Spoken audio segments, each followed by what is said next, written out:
How to avoid 5 Medicare mistakes. Hi, this is Kathy Bukowski. I'm the owner of CB Health Insurance, and this is the CB Health Insurance YouTube channel. Welcome to today's video. We're going to cover what those 5 commonly made mistakes that you don't want to do. So if you're new to our channel, watching for our first time, don't forget to subscribe, hit the little bell so you get future notifications when we release new videos, which is about twice a month.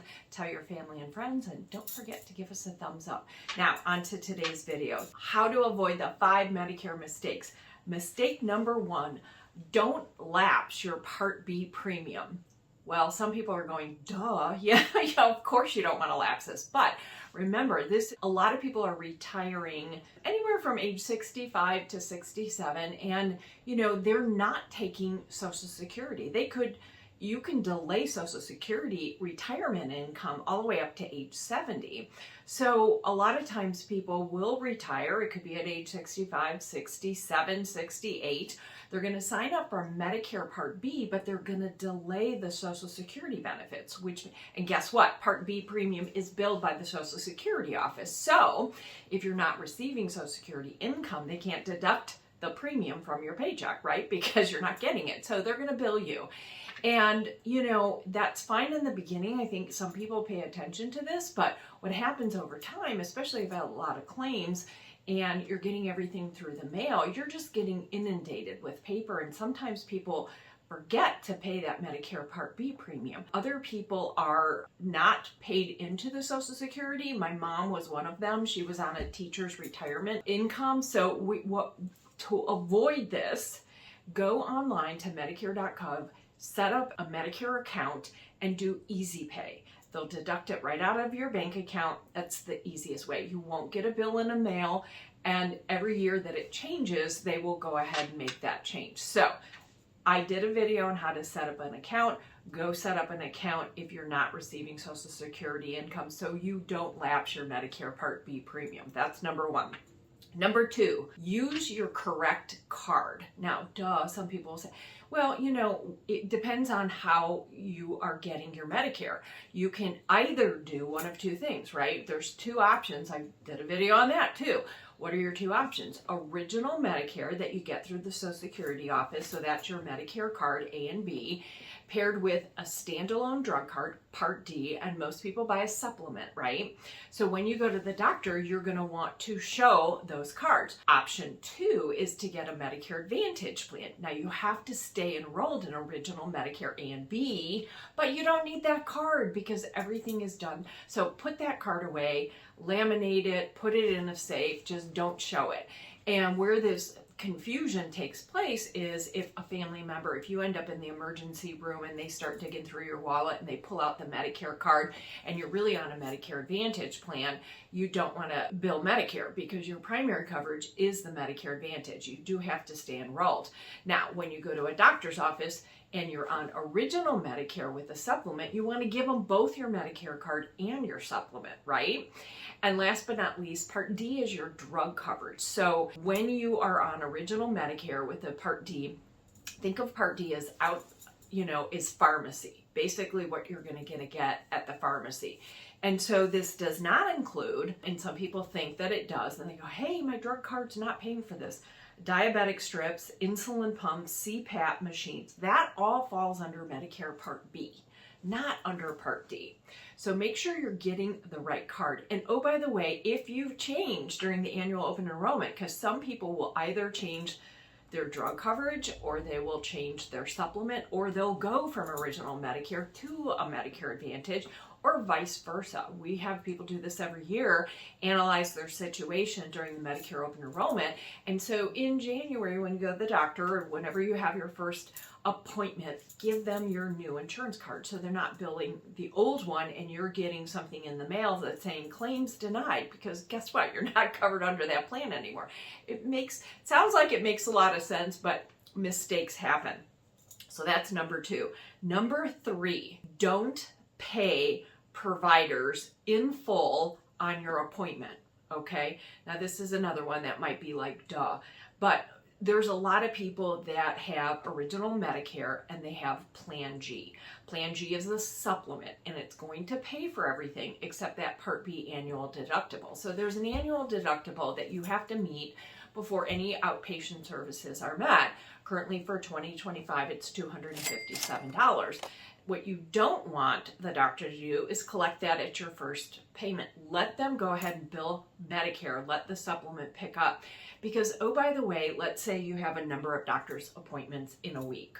How do you know which one of those appointments the deductible is going to be applied towards, right? And whichever one gets to Medicare first. So if you're at a doctor's office, but you had a couple of other claims, tell them to bill Medicare and the insurance company, because if you pay a provider, but oh, by the way, Medicare processes the claim that was sent in later, but applies the deductible and now doesn't pay that bill. Now you got to go back to the provider, get your money back, get everything reprocessed.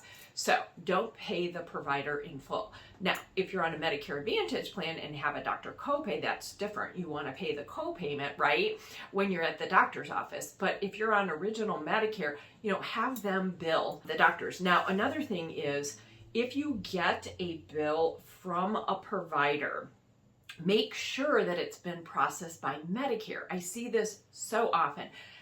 Mistakes happen all the time, and these large providers, a lot of them are part of a huge conglomerate. It could be a doctor's group, and there's a billing office in another state, and they just spit out a bill.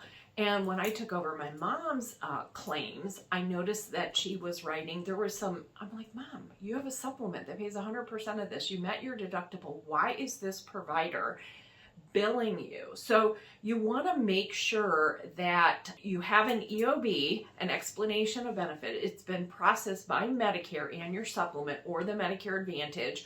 And this is either something that's not covered or it is your responsibility. Now, how do you know that? You do one of two things. You will get an EOB in the mail when Medicare processes it.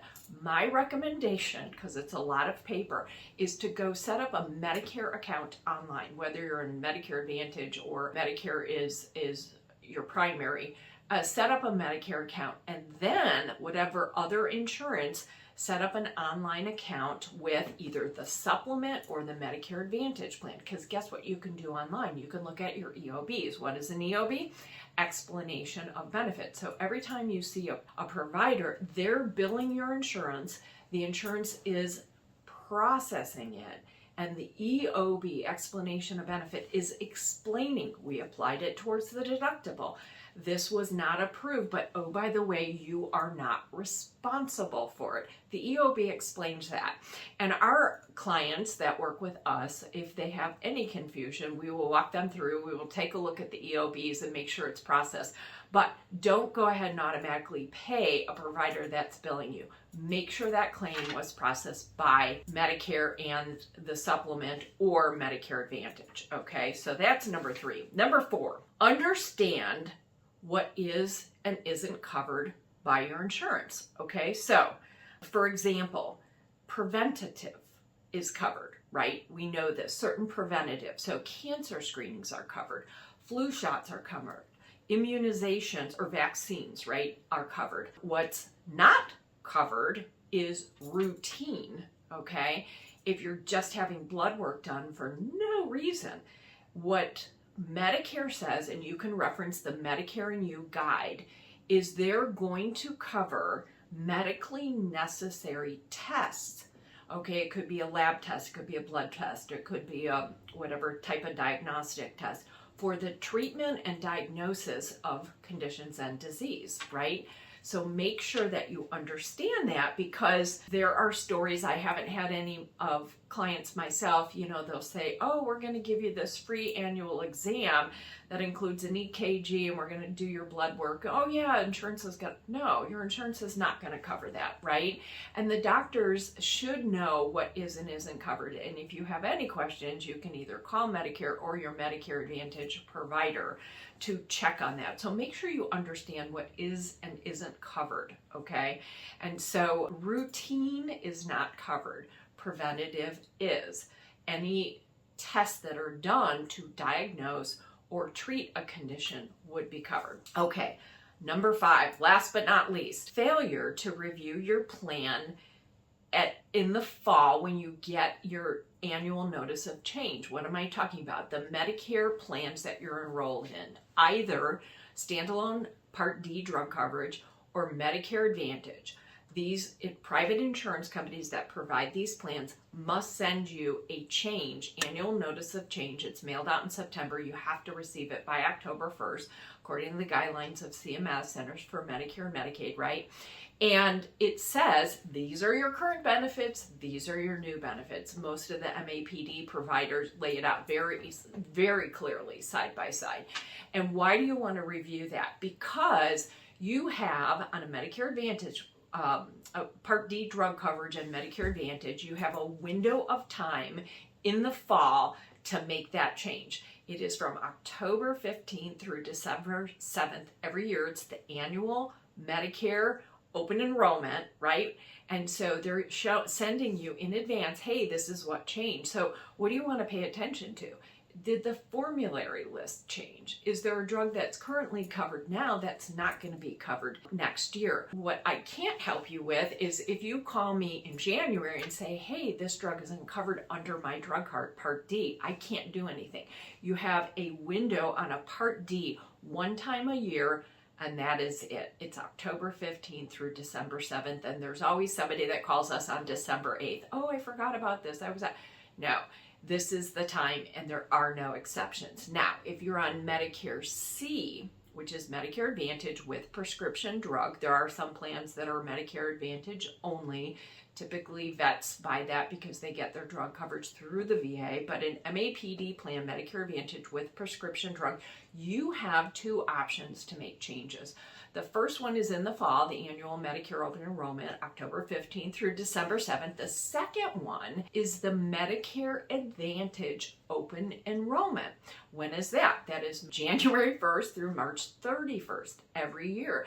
We pushed for this because there were a lot of people, and when I say we, it's insurance agents in our industry. There was a time that you did not have this as an option. Some people's plans, especially this last year, we saw a lot of changes, carriers pulling out of certain marketplaces and insurance plans getting dropped, and they migrated you to a different plan. And if you didn't pay attention, you want to make sure, one, your doctors are in there, your drugs are covered, all that other stuff. So if you get to January like, oh shoot, my doctor doesn't accept this plan, you do have the option to change. And any changes made January, February, March are going to be put in place the first of the month following that change request. So 5 mistakes to avoid. We hope you found this useful. Don't forget to subscribe, tell your family and friends, and until next time, this is Kathy Bukowski, the owner of CB Health Insurance.